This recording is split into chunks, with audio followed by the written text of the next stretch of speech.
ఎత్తుకుంటాడు నా జాడ పట్టుకుంటా ఆడికస్తాడు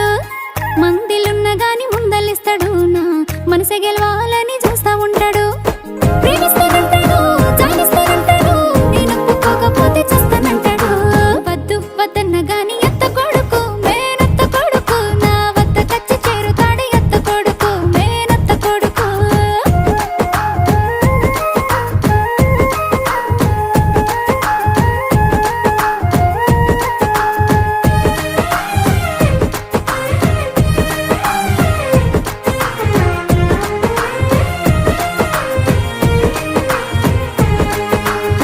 అద్దుమరా తీరి కళ్ళొకొస్తాడు నా నిద్దుర పాడు చేస్తా ఉంటాడు